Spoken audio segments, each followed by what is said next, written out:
Desember adalah bulan peringatan Hari Hak Asasi Manusia Sedunia. Setiap tahun semua orang akan berbicara mengenai hak asasi manusia. Dan setiap negara merasa telah memenuhi hak asasi manusia bagi rakyatnya. Namun meski tiap tahun dirayakan, tetap saja pelanggaran hak asasi manusia masih terus terjadi. Lantas bagaimana dengan Indonesia? Bergabung bersama kami Ketua Komisi Nasional Hak Asasi Manusia atau Komnas HAM, Ibu Atnika Nova Sigiro. Selamat malam Ibu. Selamat malam Mbak Saga. Kemudian ada aktivis HAM Haris Azhar. Selamat malam Bang Haris. Malam. Dan juga Bapak Asih Widodo, Bapak dari Sigit Prasetyo, mahasiswa Teknik Sipil Universitas YAI yang menjadi salah satu korban tewas di tragedi Semanggi. Selamat malam Bapak. Selamat malam. Bang Haris, Bapak, Ibu dalam kondisi baik? Kondisi sehat? Alhamdulillah. Alhamdulillah. Saya mau ke Bu Atnika dulu karena terakhir kan kita tadi mendengarkan pernyataan mengenai catatan di 2024 ini. Kalau tadi catatan kita berbicara angka kasusnya dan lain-lain. Sebenarnya secara kualitatif kondisi HAM di Indonesia seperti apa sih, Bu? Ya dari tahun ke tahun ya kita masih menghadapi persoalan hak asasi manusia ya. Karena selalu ada masalah-masalah baru yang muncul. Tetapi dalam 3 tahun terakhir trennya masih menunjukkan beberapa pola yang dominan terjadi. Kalau kita menyambung kepada kasus yang terjadi kepada siswa di Semarang, memang polisi merupakan institusi yang paling banyak diadukan dalam 3 tahun terakhir. Yang kedua adalah sektor bisnis atau korporasi, baik korporasi milik negara maupun swasta. Dan yang ketiga yang banyak diadukan adalah pemerintah daerah maupun pemerintah pusat. Dari segi isu yang banyak terjadi adalah kasus-kasus terkait konflik agraria dan sumber daya alam. Lalu akses terhadap keadilan ya, dan kemudian kasus-kasus yang lain. Tapi yang dominan dalam 3 tahun terakhir kondisinya seperti itu. Bentuk pelanggaran HAM-nya seperti apa, Bu? Kalau bentuknya macam-macam, mulai dari kekerasan ya, baik kekerasan yang dilakukan oleh aparat, lalu pelanggaran terhadap hak kesejahteraan ya seperti itu tadi dalam konflik agraria dan sumber daya alam. Biasanya adalah sengketa atau konflik terkait akses masyarakat terhadap tanah, terhadap lingkungan, properti, dan lain sebagainya. Ada juga kasus-kasus kebebasan berekspresi, ya, berkumpul secara damai, itu juga beberapa kasus yang masih bermunculan, dan kasus-kasus lain meskipun jumlahnya tidak banyak, kita masih melihat kasus ancaman terhadap kebebasan beragama ya, dan berkeyakinan. Pada dasarnya meningkat atau tidak, Bu? Angkanya boleh dikatakan kalau dari kasus yang diterima Komnas HAM tidak pernah menurun drastis gitu. Kalau dari pengaduan yang kami terima rata-rata tiap tahun itu bisa mencapai 6.000 pengaduan. Lalu setelah diolah dari 6.000 pengaduan itu kan beberapa biasanya juga ada kasus yang sama ya, tetapi diadukan karena proses pengaduan beberapa kali. Maka kasus yang dapat diklasifikasi sebagai satu kasus itu tadi sekitar 2.600 sampai 3.000 kasus rata-rata setiap tahunnya. Tidak ada tren penurunan berarti? Tidak dapat dikatakan penurunan ya. Jadi jumlah tetap sama dalam 3 tahun terakhir setidaknya sejak saya mulai bekerja 2 tahun itu trennya adalah seperti yang tadi, keterlibatan kepolisian, kasus terkait bisnis atau korporasi, sumber daya alam ya itu. Bang Haris, memandangnya seperti apa? Tidak terlihat penurunan, apakah itu bisa dikatakan memburuk? Atau indikator sebenarnya sebuah negara benar-benar menjunjung tinggi HAM itu seperti apa memang? Kalau saya jawab yang belakangan dulu ya, kalau indikatornya ya gampang 2, tidak terjadi peristiwa pelanggaran HAM. Kalau dia terjadi maka diselesaikan. Di Indonesia itu kebalikannya. Jadi sebetulnya secara kualitatif saya mau jawabnya, di Indonesia pasti angka pelanggaran hak asasi manusia itu meningkat. Kenapa? Karena peristiwa yang baru terjadi. Peristiwa yang lama belum diselesaikan. Tidak diselesaikan. Itu pelanggaran HAM juga. Karena itu akses to justice, hak untuk mendapatkan keadilan, hak untuk dapat pemulihan, hak untuk diungkap sebetulnya ini ada apa gitu. Nah itu semua satu paket. Nah Jadi yang lama-lama ini tidak diselesaikan, lalu kemudian peristiwa-peristiwa baru terjadi. Dalam hak asasi manusia ini disebut sebagai repetitions. Jadi kenapa dia berulang? Berulang itu nggak identik dengan orang yang sama di institusi yang sama. Dia berulang itu bisa dilakukan oleh orang atau kelompok yang berbeda di waktu yang berbeda. Tetapi yang berulang secara esens, yang berulang itu adalah membiarkan warga tidak mendapatkan haknya. Nah, kalau goblok-goblokannya kita ngomong begini, cuek aja lah kita bikin kayak gini. Dulu yang itu juga nggak diungkap. Yang itu dulu nggak diungkap Pembiaran dong. karena cara bukan pembiaran, menghindar, pengabaian, pengingkaran. Kalau di apa namanya ada teorinya itu justitia denegata, jadi menegasikan keadilan. Nah, jadi itu yang jadi justifikasi untuk terus melakukan pelanggaran-pelanggaran hak asasi. Maka tadi buat Nike bilang kalau 2 tahun terakhir ada tren yang kalau saya amati gitu ya, saya juga rasakan berubah. Kalau dulu zamannya nanti Pak Widodo akan cerita juga, anaknya dulu ditembaknya sama tentara. Hari ini atau 20 tahun terakhir yang meningkat itu yang hiking ya, yang naik ke atas itu angkanya si polisi. Gitu. Nah, itu ditambah lagi dengan pelanggaran hak asasi manusia yang disebabkan oleh kebijakan ekonomi dan juga dilakukan oleh sektor swasta. Nah, dominasi dua ini juga tinggi. Nah, ini perubahannya seperti itu. Kan kalau kita lihat 25 tahun terakhir pasca reformasi, terutama pasca reformasi konstitusi, reformasi sejumlah aturan terkait dengan hak asasi, lalu juga ada penataan sejumlah lembaga, penguatan sejumlah lembaga, ada perubahan-perubahan itu, ada pertumbuhan teks-teks hukum di bidang hak asasi, tetapi prakteknya tidak berdampak, prakteknya tetap berjalan. Kenapa? Karena teks-teks tadi itu tidak kemudian membatasi, meminggirkan si para pelaku, atau tidak tidak digunakan untuk menunjukkan satu tindakan negara bahwa, hey, orang yang melanggar HAM nggak boleh. Nah, itulah kemudian yang kita rasakan akumulasinya sampai hari ini. Saya sih menduga, dan selalu kan begitu, yang lapor ke Komnas HAM tadi angkanya 6.000 atau berapa gitu ya. Tapi sebetulnya ada yang tumpang tindih, tapi juga bisa terjadi ada orang yang memang nggak punya akses juga untuk melapor ke Komnas HAM. Nah, jadi laporan-laporan itu bisa dilihat di kantor organisasi pendampingnya. Dan sekali lagi, bukan hanya soal kekerasan ya, tapi juga kita kan tidak pernah mencatat yang dulu udah lapor lalu diabaikan atau tidak mendapatkan haknya, itu belum dicatat juga. Nah, jadi sebetulnya harus melihatnya adalah angka yang tahun ini ditambah dengan angka tahun lalu, ditambah tahun lagi sebelumnya, sampai semua. Jadi banyak gitu. Apakah melihat ada political will untuk benar-benar menyelesaikan atau menurunkan angka pelanggaran HAM, tidak hanya kekerasan, tadi akses terhadap ekonomi, akses terhadap kebebasan, akses terhadap pendidikan pun sebenarnya merupakan salah satu hak asasi. Betul. Kalau saya masih belum lihat ya. Pertama juga ada beberapa penjelasan. Rezim yang baru ini kan baru 1 bulan. Oleh 1,5 bulan. 1,5 bulan.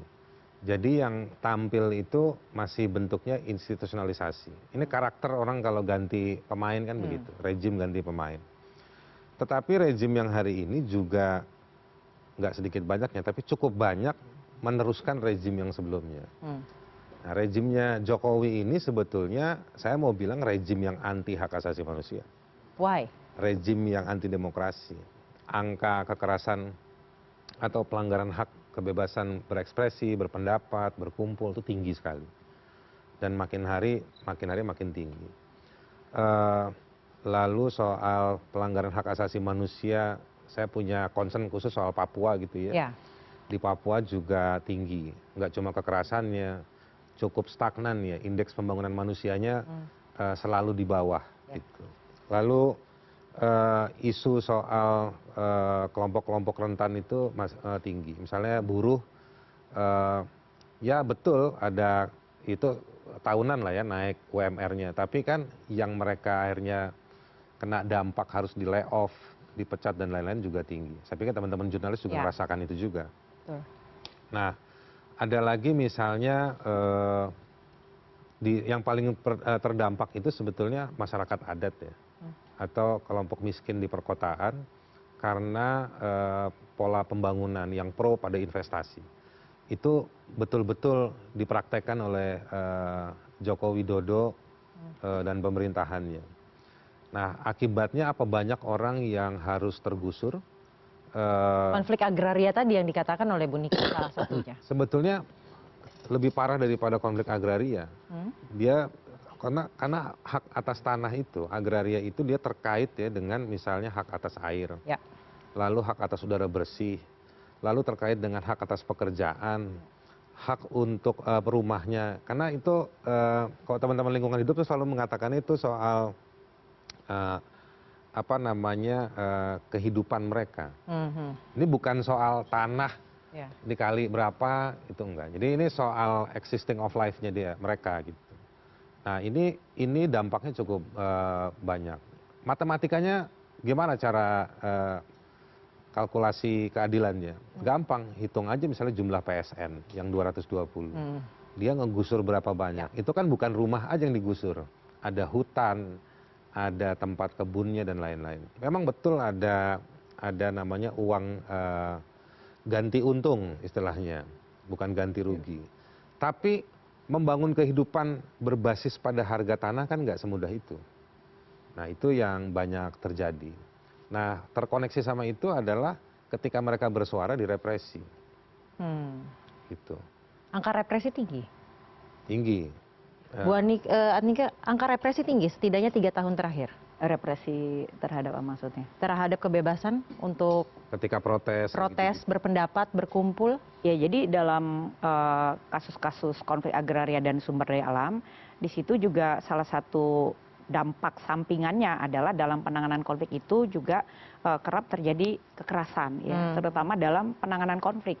Ya, itu juga termasuk laporan-laporan terhadap kepolisian, termasuk adalah salah satunya kasus-kasus di mana polisi terlibat di dalam penanganan konflik agraria atau sumber daya alam, tetapi menggunakan penanganan yang dengan kekuatan yang berlebihan gitu. Misalnya yang akhir tahun 2023 hingga awal tahun 2024 tuh yang banyak disorot kasus yang di Rempang itu kan sorotan terhadap kepolisian. Kasus utamanya adalah kasus sengketa atau konflik agraria, tetapi di dalamnya juga bercampur dengan kasus-kasus kekerasan karena kemudian ada penanganan aparat yang tidak tepat. Itu artinya memang angkanya tinggi. Kalau dari segi angka ya, kalau konflik agrarianya makin banyak berarti penanganan banyak ya, artinya harusnya sejalan itu.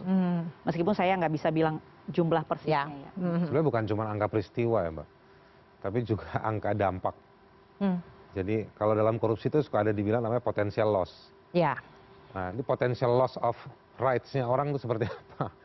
Nah, satu peristiwa korbannya banyak. Misalnya Rempang kita hanya mencatat dalam kacamata nasional itu satu peristiwa. Padahal sebenarnya dalam peristiwa itu ada orang yang dipukul, ada orang yang ditangkap, ada anak-anak di sekolah yang kena gas air mata, ada ibu-ibu yang akhirnya nggak bisa beraktivitas. Itu di kurun waktu berapa jam saja, itu udah meluas peristiwanya. Kalau saya menafsirkan meluasnya begitu. Jadi sebenarnya harus dilihat secara kualitas di dalam sebuah peristiwa.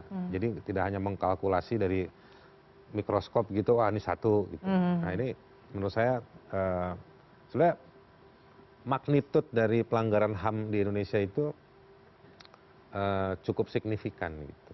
Apakah itu artinya sebenarnya pemerintah tidak fokus untuk menurunkan angka pelanggaran HAM di berbagai sektor ya, hak untuk hidupnya? Karena pemerintah itu fokusnya di zaman Jokowi menciptakan ketakutan pada warga, yang itu termanifestasi ketika Pilpres.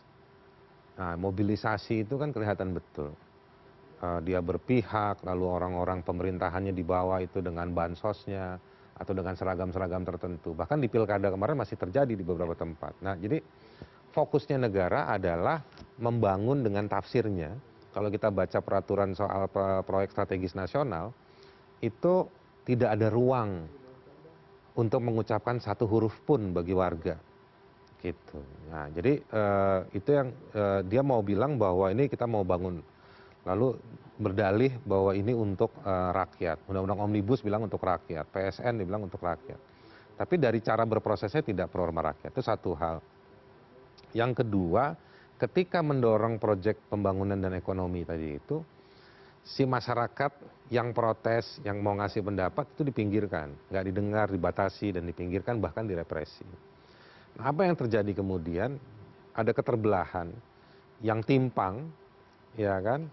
Yang satu tinggi, kaya, wangi, masif gitu kan, bikin MOU terus sama investor di dalam maupun di luar negeri.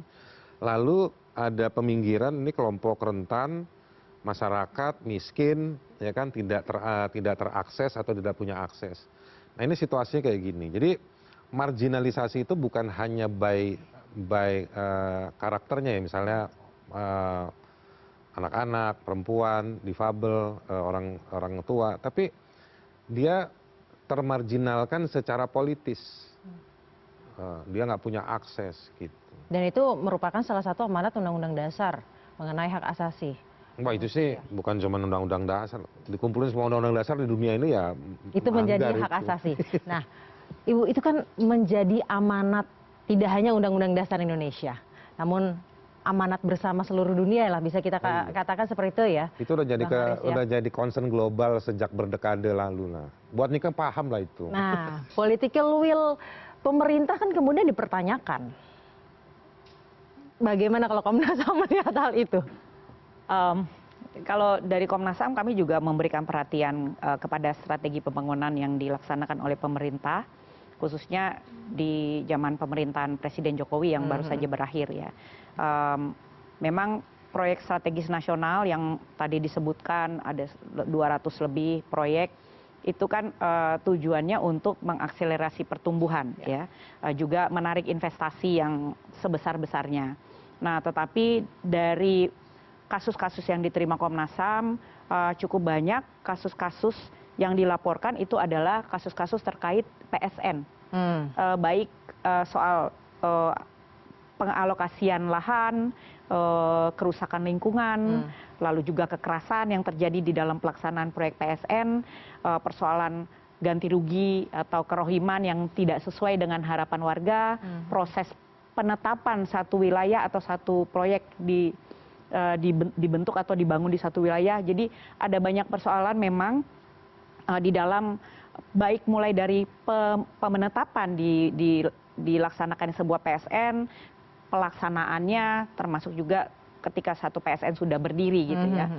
Masih ada sisa-sisa di mana masyarakat yang hidup di wilayah sekitar PSN atau tadinya merupakan warga di wilayah PSN tersebut merasa tidak mendapatkan keadilan ya, maupun tidak didengarkan di dalam proses perencanaan pembangunan tersebut.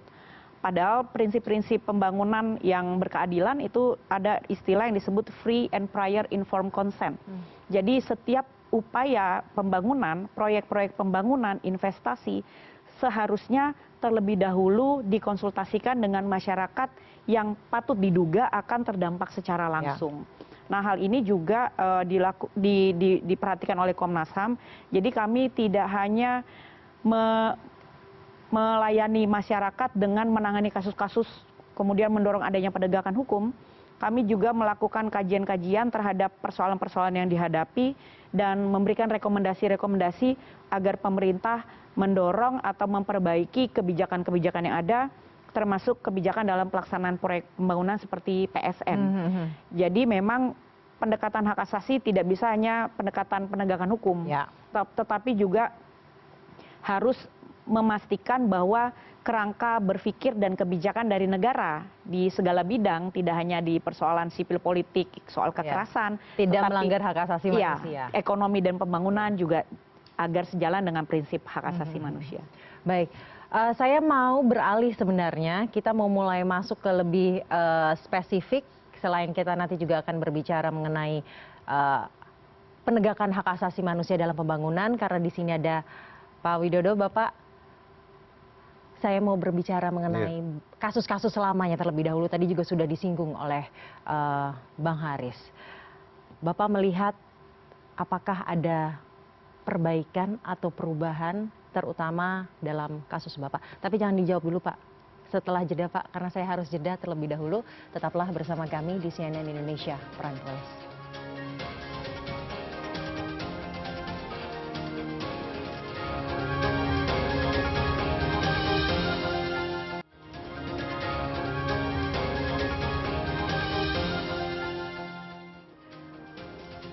Anda kembali menyaksikan CNN Indonesia Prime Plus dan saya akan lanjutkan dialog mengenai hak asasi manusia. Dan tadi saya terakhir sudah bertanya ya kepada Pak Asih. Pak Asih tadi sudah sempat mendengar pernyataan-pernyataan dari Bu Adnike, Bang Haris. Tadi Bang Haris juga sudah menyatakan bahwa kasus-kasus selama itu tidak diselesaikan. Dan kasus almarhumah anaknya Pak Asih adalah kasus lama. Bagaimana hingga saat ini? Udah 2024, akhir 2024. Terima kasih. Saya cari keadilan udah 26 tahun, Pak. Sampai sekarang ini tidak nemu. Sebetulnya Semanggi 1 itu mudah. Saya punya proyek di Karyaguna Furniture Mampang ini. Saya ditelepon maghrib. Pak, tolong ke Cipto, anak Bapak dirawat. Saya bilang, wah anak saya mati. Kalau dirawat, pasti ibunya yang telepon. Saya sampai Cipto jam 10. Sudah gitu, saya sampai ke Cipto, ibunya lagi duduk di depan kamar itu. Bu, pulang cari tenda sama kursi, nanti si Kejaba pulang. Sampai rumah jam 11, TV nyala. Ingat banget TV One, ANTV. Habibie bicara, saya perintahkan Menhan ambil tindak tegas, anak saya mati. Yang itu, Bapak ingat pernyataannya apa? Iya, saya perintahkan Menhan ambil tindak tegas, anak saya mati. Harusnya Wiranto dihukum mati, 340, 338. Saya sudah merencanakan pembunuhan anak saya. Karena buat Bapak ditindak tegas itu adalah... Oh iya, perintah. Perintah untuk ditembak. Untuk ditembak. Nah, kebetulan Semanggi 1 itu 5, yang 4 jantung, yang 1 kepala. Berarti kan udah diincer. Terserah negara. Sebetulnya Indonesia itu Undang-Undang Dasar 45 itu negara wajib melindungi dan menyejahterakan rakyatnya. Emang kalau demo terus ngerebut negara, enggak. Cuma Indonesia itu banyak orang pinter, tidak ada yang benar. Banyak pengadilan, tidak ada keadilan. Contoh Tommy ya, Tommy dulu preman nembak hakim. Kan Tommy di penjara. Miturut undang-undang, ada perintah kayak saya bunuh situ yang nyuruh pacaran, kan pacar di penjara. Tapi Indonesia itu memang susah cari keadilan. Dan saya terus terang sangat menderita selama anak saya pergi, sangat menderita. Benar-benar sangat menderita. Apalagi sekarang ibunya udah tidak ada. Jadi kalau habis sholat isya selalu keluar, ya Allah tolong sapu nyawa saya, ya Allah saya tidak mau ngerepotin Bapak Sigit, kasihan menderita puluhan tahun. Kan saya menderita. Bapak sudah mencoba kemana saja? Nah sampai ke Komnas MK segala kok. Saya maunya Undang-Undang 26 itu dirombak, dikasih presiden, nah, presiden bikin surat perintah, kasih Jaksa Agung, Kapolri, Wiranto tangkep kurung. Rasa keadilan untuk Bapak Ya, adalah Wiranto. tapi yang jadi masalah, adili. MK itu dindian gelap.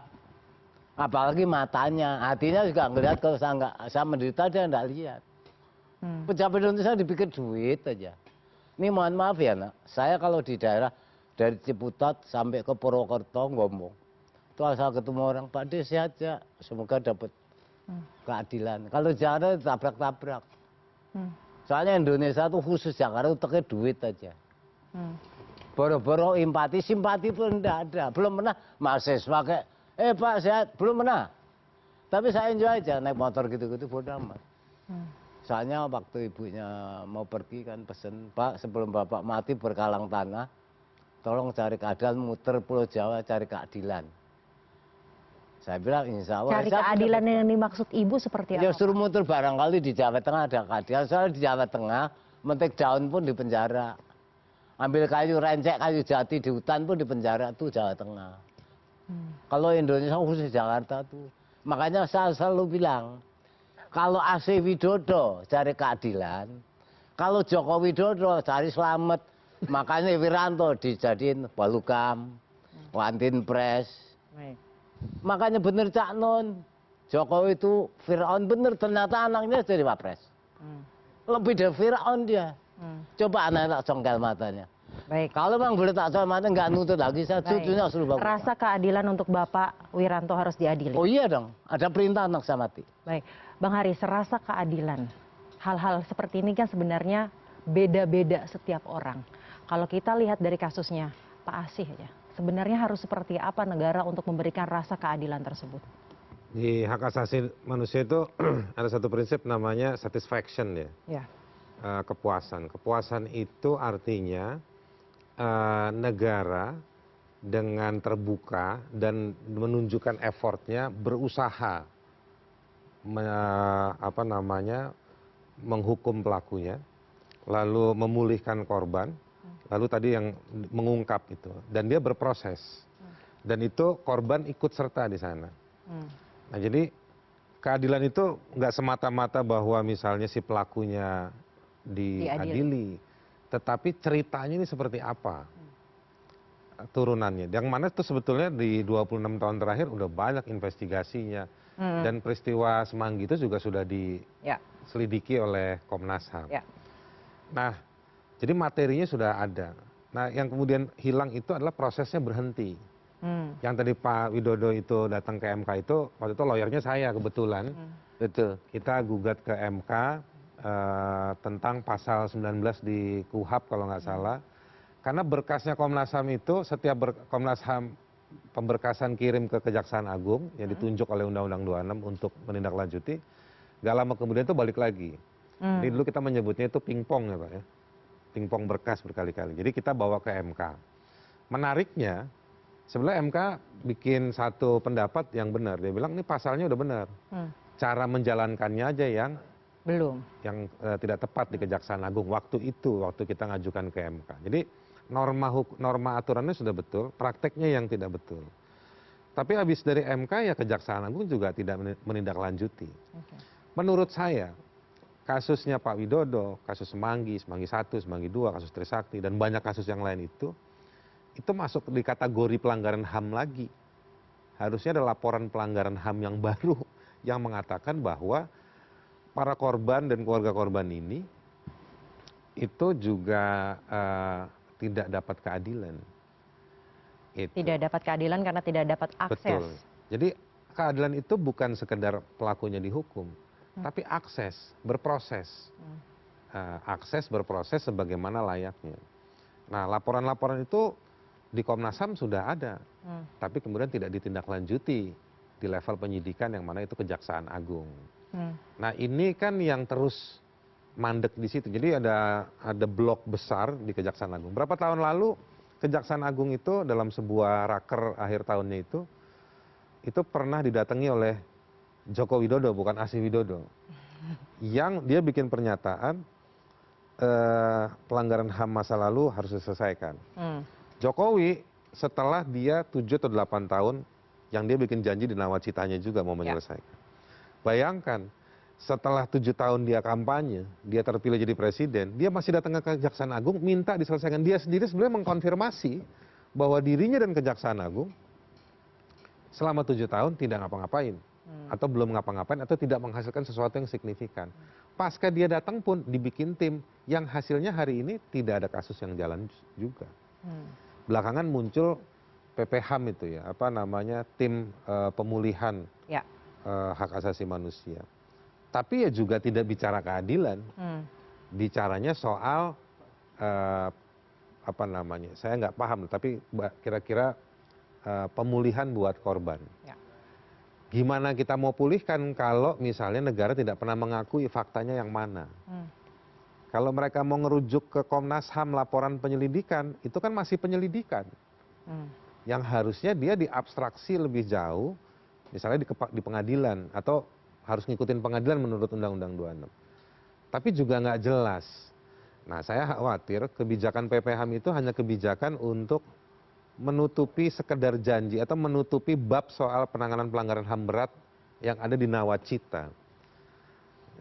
Seolah-olah ini udah dibikin PPHAM-nya. Karena tiba-tiba sudah sampai tahap pemulihan. Enggak, untuk bilang bahwa ini udah dilakukan ya dengan PPHAM.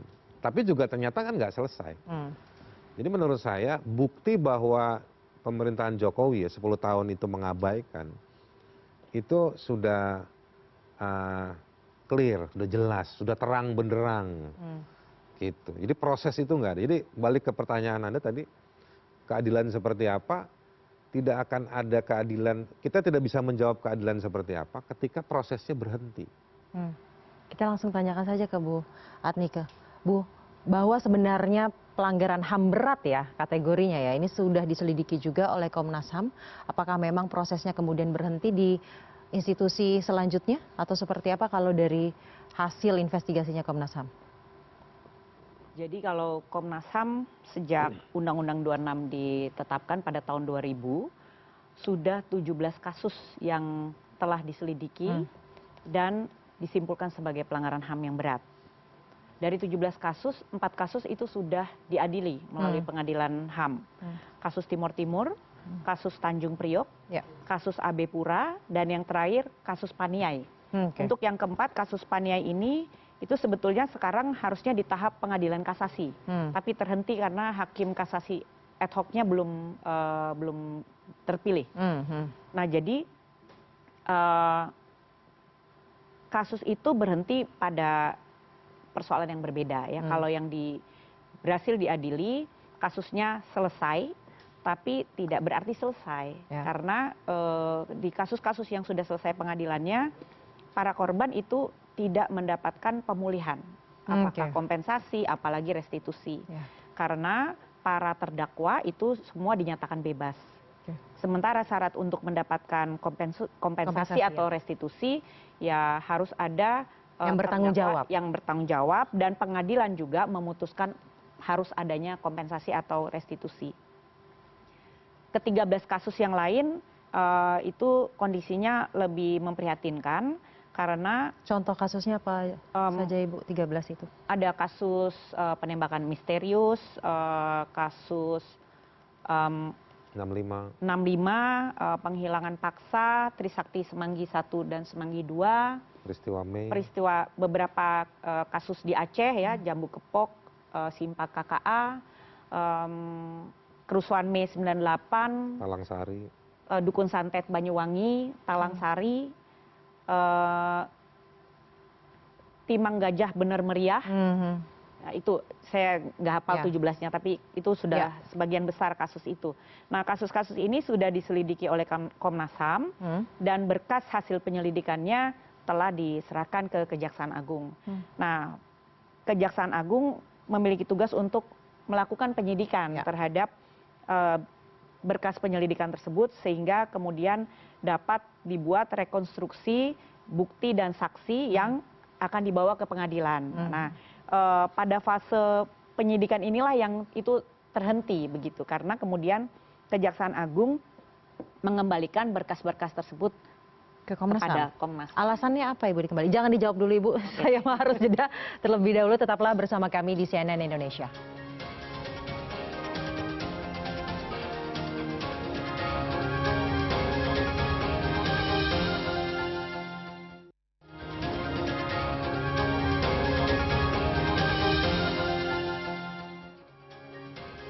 Kami akan lanjutkan dialog mengenai hak asasi manusia di Indonesia. Terakhir tadi saya bertanya ke Bu Adnike karena terakhir menyatakan berkas yang sudah diberikan ke Kejaksaan Agung mengenai 17 pelanggaran HAM berat.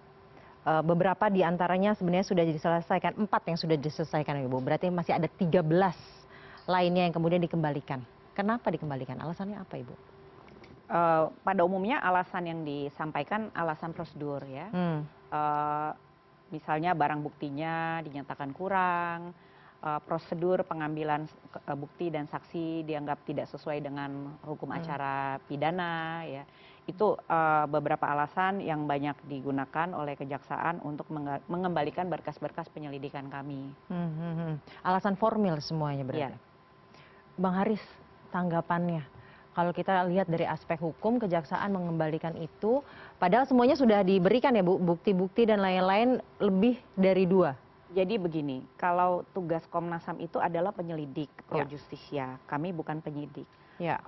Tugas penyelidik adalah melakukan pengumpulan bukti dan saksi yang kemudian mengkonstruksi bahwa satu peristiwa itu adalah pelanggaran HAM berat. Ya. Tetapi hasil penyelidikan Komnas HAM sendiri bukanlah konstruksi hukum untuk barang bukti dan kesaksian di pengadilan.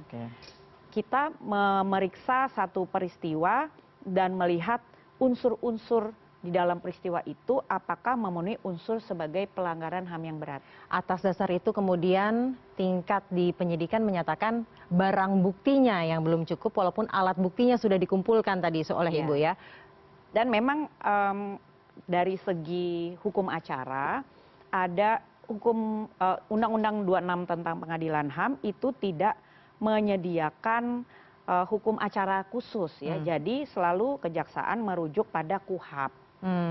Sementara Undang-Undang 26 itu memperbolehkan pemeriksaan dan asesmen terhadap kasus merujuk pada jurisprudensi internasional. Jadi kemudian ada ketidaksamaan persepsi dan penafsiran terhadap bagaimana kita melakukan penyelidikan menurut Undang-Undang 26 dan bagaimana kejaksaan melihat prosedur pemeriksaan, penyelidikan dan penyidikan itu merujuk pada KUHAP. Begitu. Bang Haris, kalau berbicara mengenai hal ini kan artinya hampir semuanya alasannya adalah formil. Apakah itu juga menjadi indikator benar-benar tidak ada political will-nya untuk menyelesaikan 13 pelanggaran HAM berat tadi? Begini,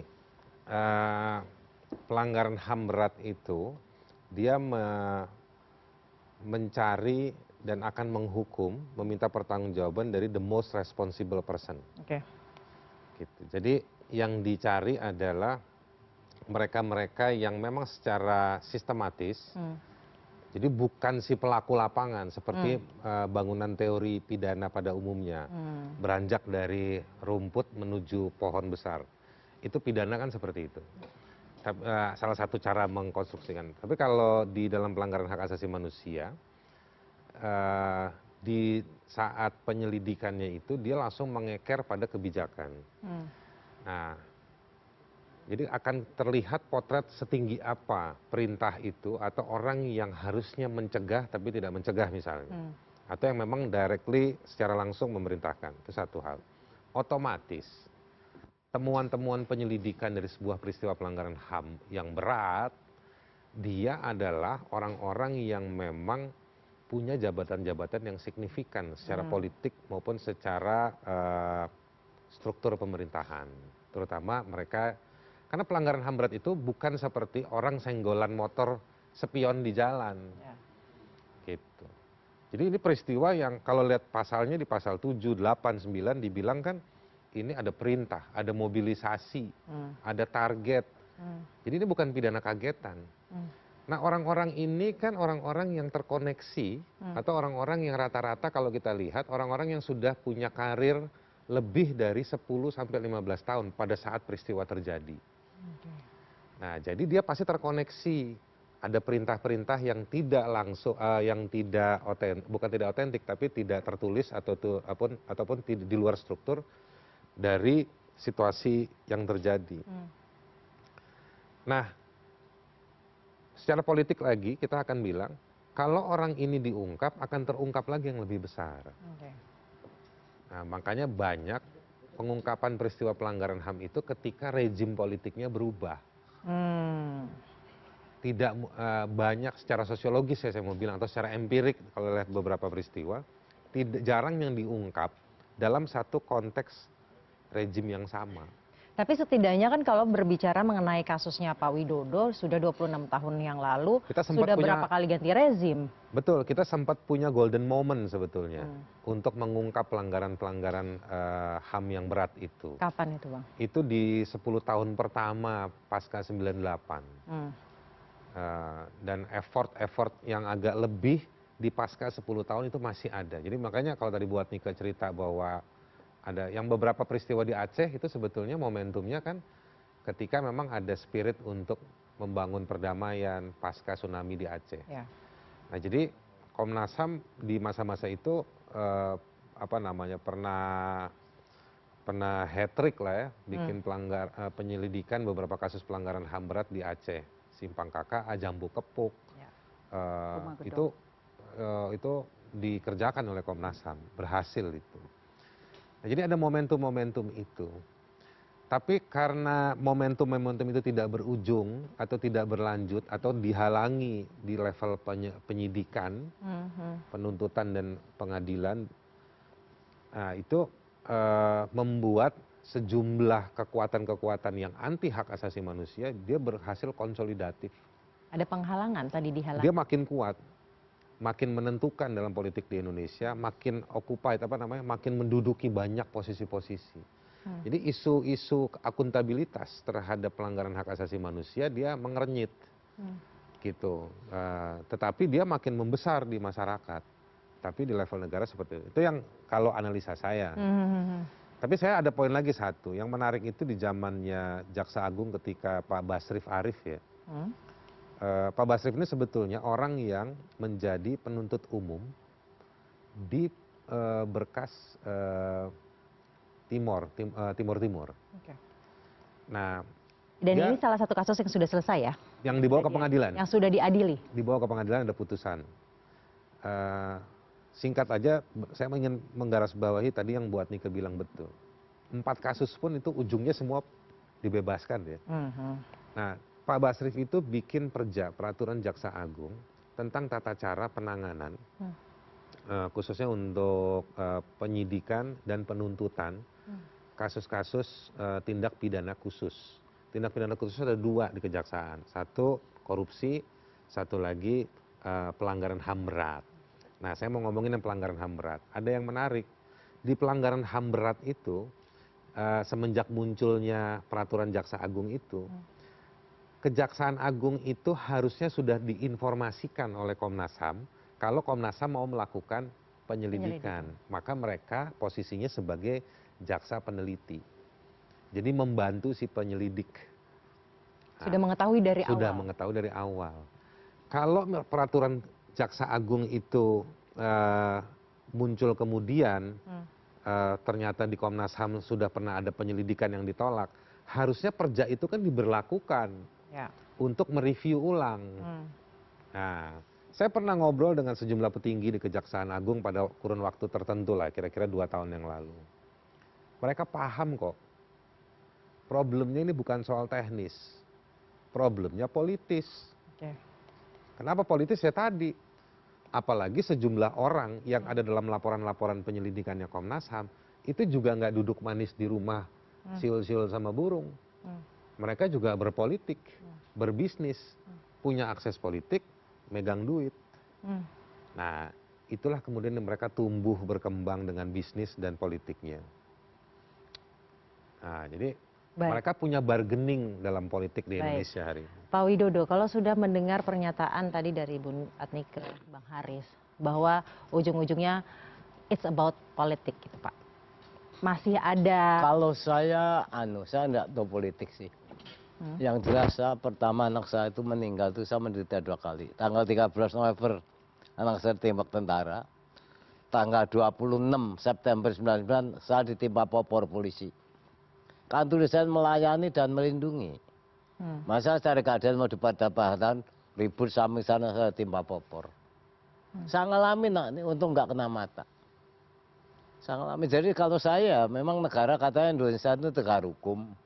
Tolonglah. Lawyer pada ngomong kok, langit sampai runtuh hukum harus tegakkan. Makanya saya bilang kalau kuliah hukum jangan kenal hakim, kalau bisa kenal hukum. Soalnya nanti lawyer-lawyer mah di penjara. Jadi tolonglah mulutnya lawyer itu didengerin, dicamkan. Walaupun langit sampai runtuh hukum harus ditegakkan. Gitu. Saya tetap mau cari keadilan. Anak saya mati, ini bukan bukan matinya, cara matinya. Anak saya dipaksa mati sama negara. Saya selalu bilang sama mereka-mereka, undang-undang negara wajib dan melindungi rakyatnya, bukan suruh bunuh rakyatnya. Salah satu faktornya memang kepuasan tadi yang sudah dijelaskan oleh Bang Haris. Sampai titik apa rasa keadilan Pak Widodo akan merasa Bapak puas bahwa negara... Saya harusnya Wiranto tangkap kurung. Ada perintah anak saya mati. Kalau mau pakai hukum. Itu aja sudah.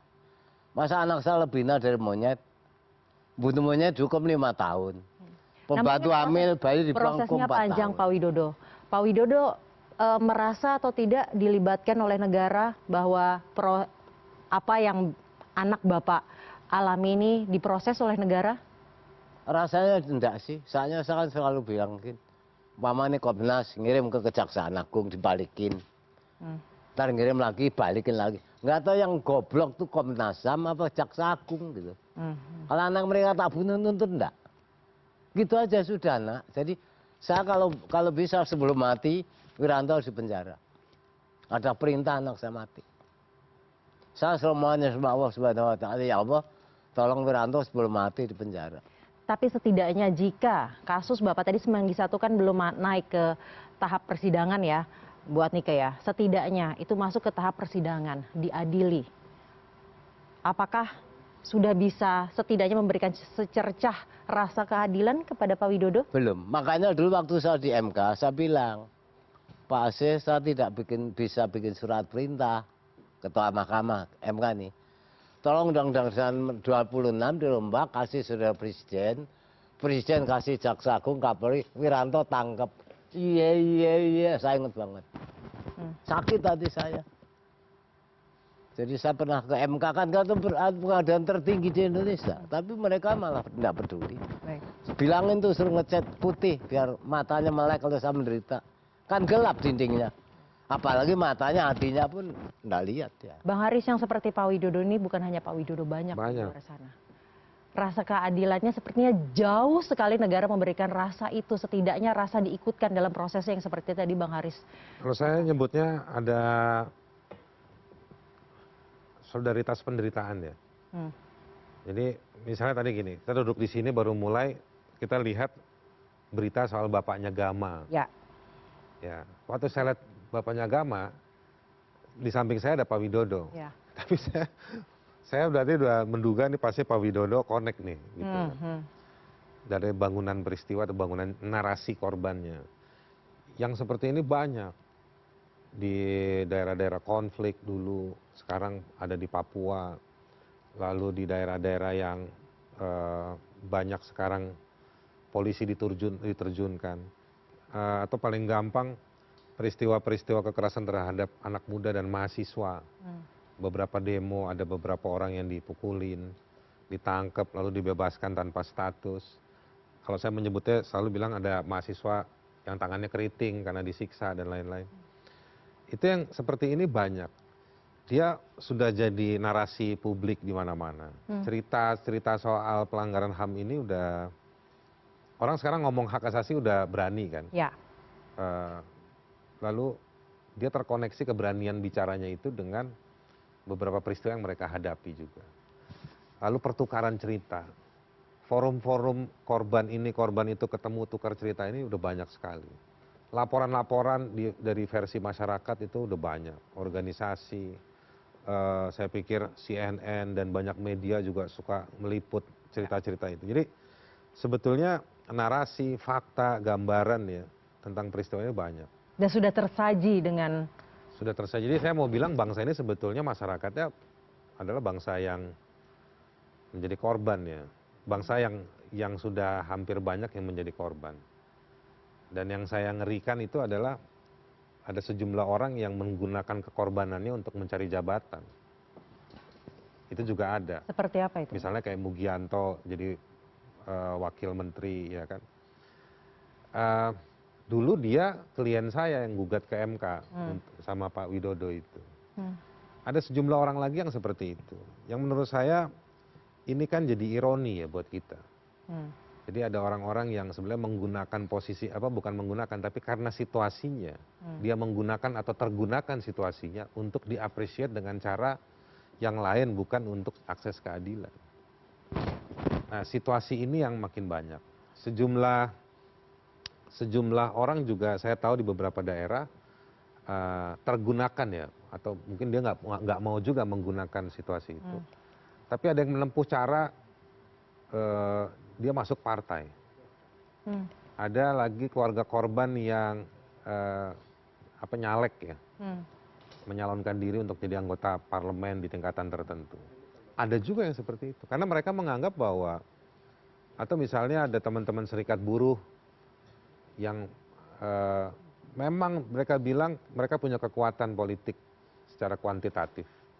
tetapi kan juga ada motivasi karena mereka juga ditindas. Nah, situasi-situasi ini menyebar di mana-mana.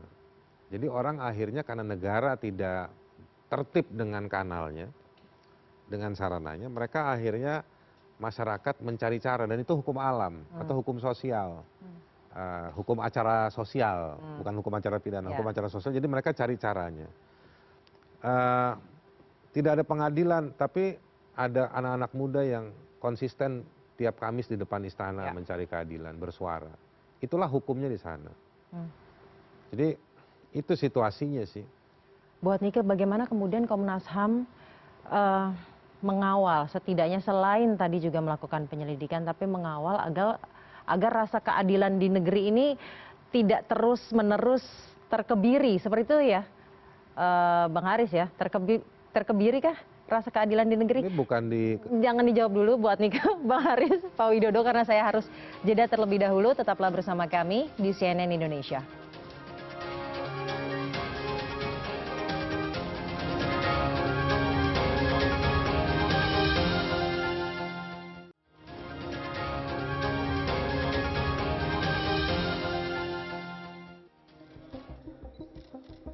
Sejumlah tenaga ahli Lembaga Perlindungan Saksi dan Korban (LPSK) yang mewakili pemohon membacakan permohonan dalam sidang restitusi tragedi Kanjuruhan yang digelar perdana di Pengadilan Negeri Surabaya pada Selasa. Adapun jumlah korban atau keluarga korban yang mengajukan restitusi atau ganti kerugian sebanyak 73 orang dengan nilai yang bervariasi mulai 70 hingga 500-an juta rupiah bergantung pada kasus luka atau meninggal dunia. Total nilai ganti kerugian yang diajukan untuk dibayar para terpidana kepada korban atau keluarga korban lebih dari 17 miliar. Sebelumnya, para korban atau keluarga korban melakukan permohonan kepada LPSK, kemudian dihitung dan diajukan ke pengadilan. Para korban atau keluarga korban berhak atas restitusi. Restitusi itu adalah ganti kerugian yang diberikan kepada keluarga korban atau korban oleh para pelaku pidana. Sehingga selain hukuman pidana, tentunya para korban ini ataupun keluarga korban berhak untuk juga mendapatkan restitusi. Gitu. Itu sesuai dengan peraturan perundang-undangan di Indonesia.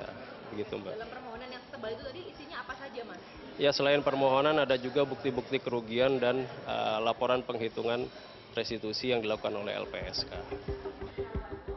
Sementara pihak termohon yang diwakili kuasa hukum terpidana tragedi Kanjuruhan mengatakan harus mempelajari permohonan itu. Sidang akan dilanjutkan pada 17 Desember 2024 dengan agenda pembacaan jawaban termohon.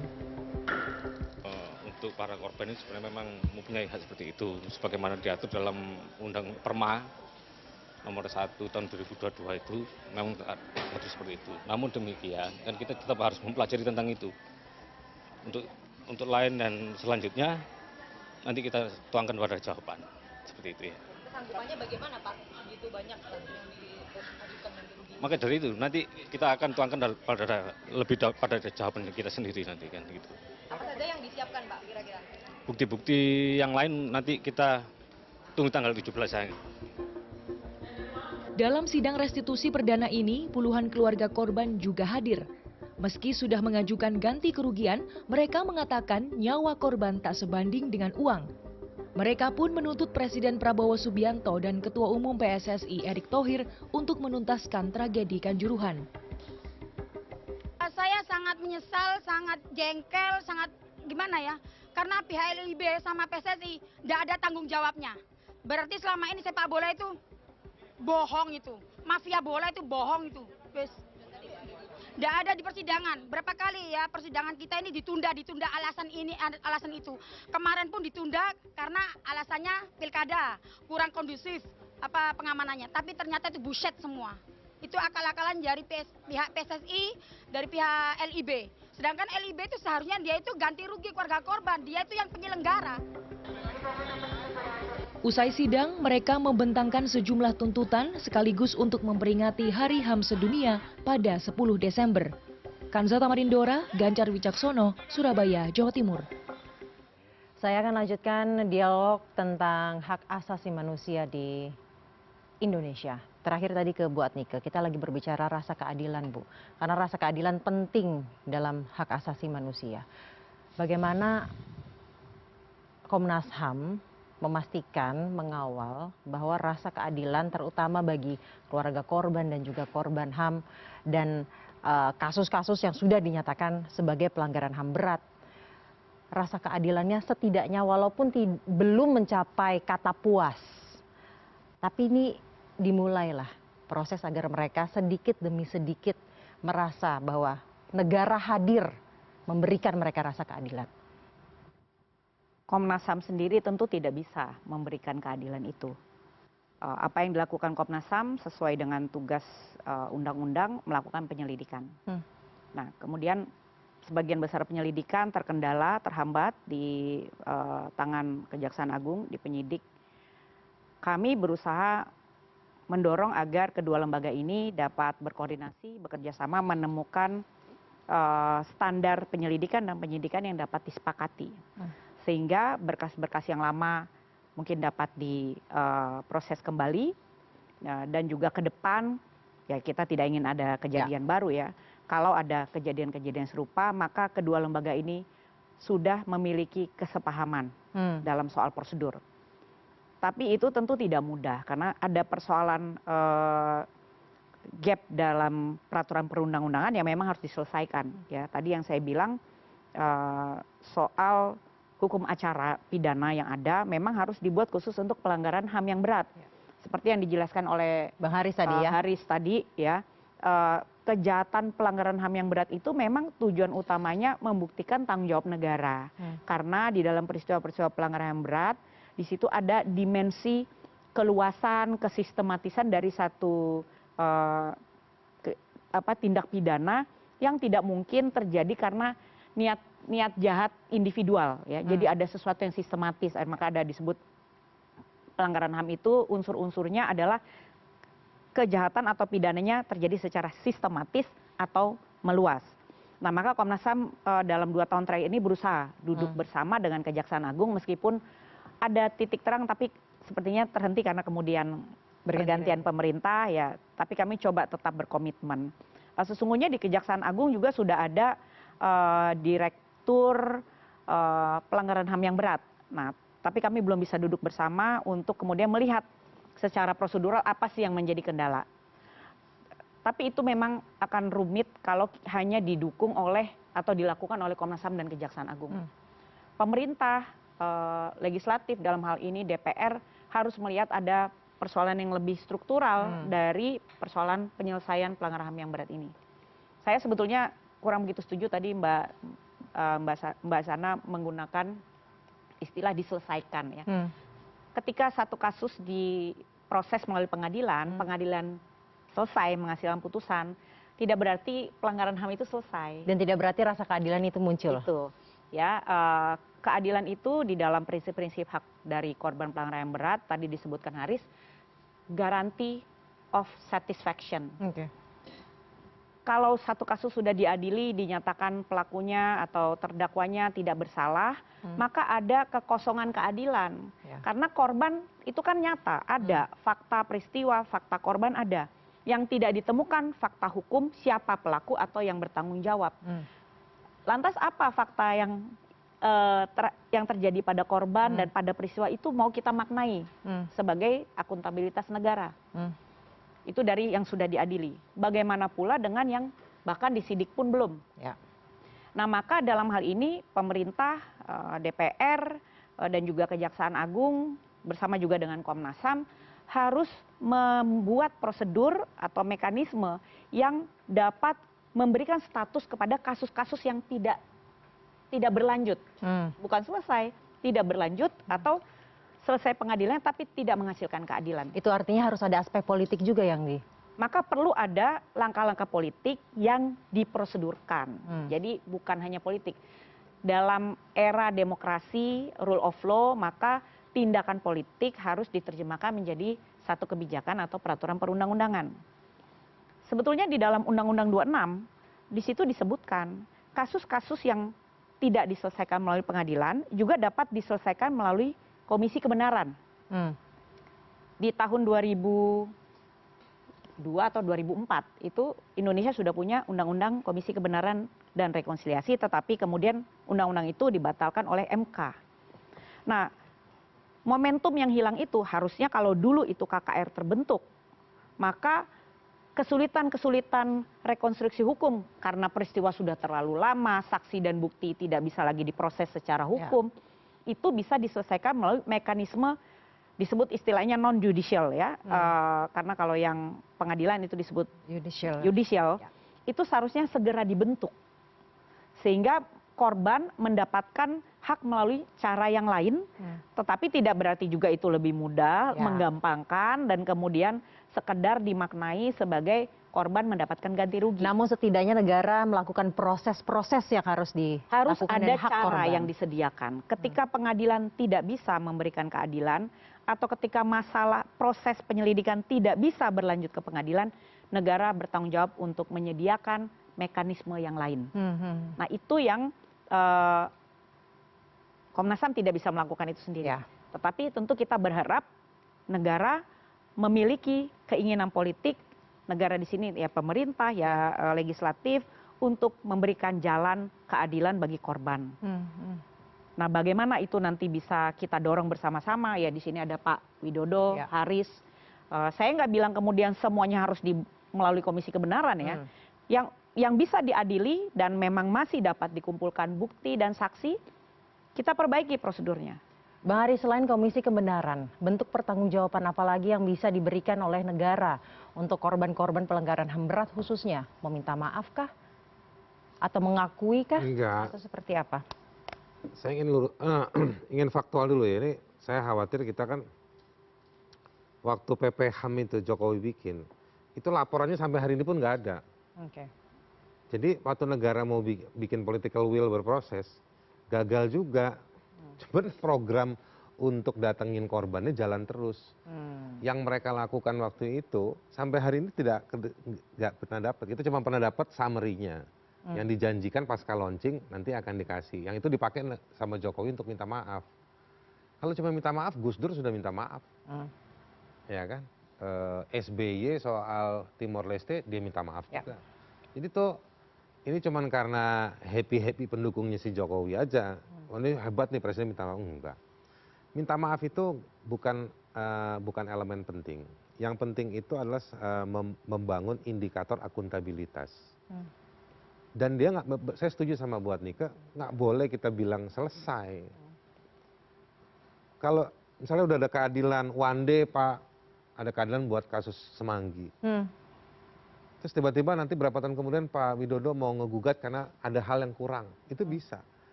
Itu terjadi di sejumlah negara. Jadi nggak bisa dibilang selesai. Seolah-olah udahlah yang udah dulu nggak bisa begitu. Ya kan? Nah itu satu. Yang kedua, pengadilan dan Komisi Kebenaran dia bukan either or, dia bukan pilihan mutlak. Dia bisa sama-sama jalan. Sierra Leone ya itu punya Komisi Kebenaran tapi punya pengadilan. Timor Leste punya pengadilan juga punya Komisi Kebenaran.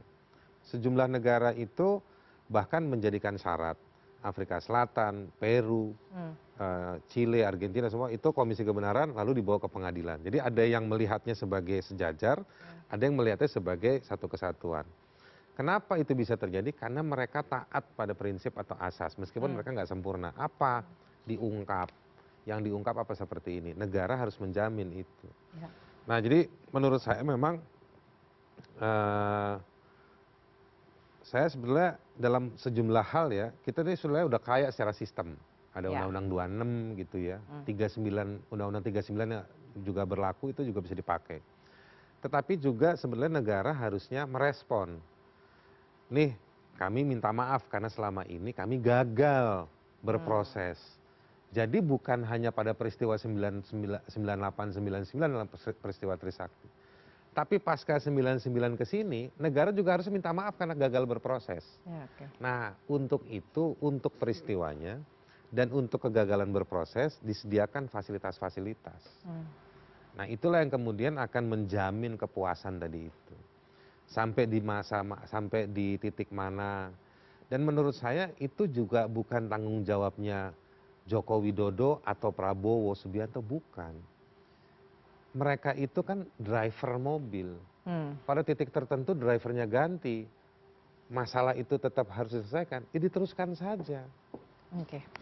Ini saya agak khawatir, setiap rejim penguasa itu merasa bahwa ini beban. Ya memang beban, tapi bukan beban kayak beban warisan dia secara private. Dia sebagai negara harusnya menciptakan itu semua. Nah, saya mau menindaklanjuti misalnya usulannya buat Nike bahwa ada langkah politis. Baik. Ini sekarang ada Menko Hukum dan HAM. Lalu ada Menteri HAM. Ya. Ya kan? Memang mereka ini bukan ranahnya untuk mengadili, mereka bukan judisial. Ya. Tapi seharusnya mereka menyusun satu rancang bangun baru untuk masalah ini. Baik. Masalah Apakah itu peristiwanya artinya dan juga masalah mereka negara yang gagal selama ini. baik, apakah itu artinya sebenarnya ada harapan yang lebih baik karena Nggak ini bisa sudah ada dipisahkan harapan. sebentar dulu. Bang, jangan dijawab dulu karena saya harus break terlebih dahulu. Tetaplah bersama kami di CNN Indonesia. Iya.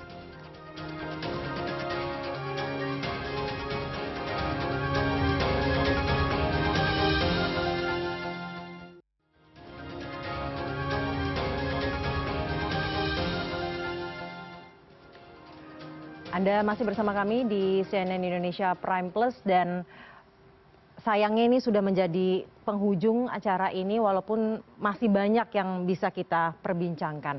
Namun ini tadi terakhir sudah disinggung ya oleh Bang Haris. Sudah ada pemerintahan yang baru. Setiap pemerintahan komitmennya bisa berbeda-beda nih. Tapi ini baru 1,5 bulan, setidaknya kita masih bisa berharap. Pak Widodo, harapan untuk pemerintahan yang baru 1,5 bulan ini. Saya berharap sama Prabowo. Karena dulu Prabowo yang mecat itu Habibie sama Wiranto. Tolong Wiranto, ada perintah anak sama ditolong Pak Prabowo, Wiranto tangkep kurung di penjara. Karena dulu yang mecat Prabowo adalah Wiranto. Tolong Pak Prabowo bantu saya. Saya sudah menderita 26 tahun. Istri saya sampai stres meninggal juga mikirin anak semata wayangnya. Jadi Bapak optimis ya? Oh tetap, saya harus berusaha. Wiranto harus dipenjara sebelum mati. Baik. Kalau seorang dini keras sedo, nih Mas sudah Wiranto mati, nih Pandri diganti. Baik Pak. Baik, Bang Haris. Terakhir, harapan yang baru singkat saja.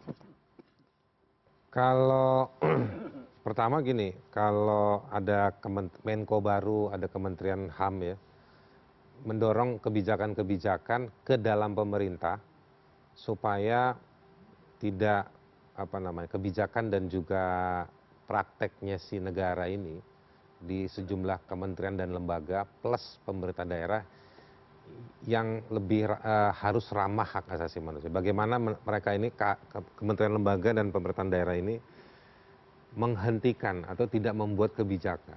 Kalau mereka nggak ngerti yang mana yang bisa mendorong terjadinya peristiwa pelanggaran HAM, ya konsultasikan segera menyusun rancang bangun untuk menseleksi itu semua. Kalau untuk soal pelanggaran HAM masa lalu, sebenarnya Kejaksaan Agung kan di bawah Presiden juga. Ya.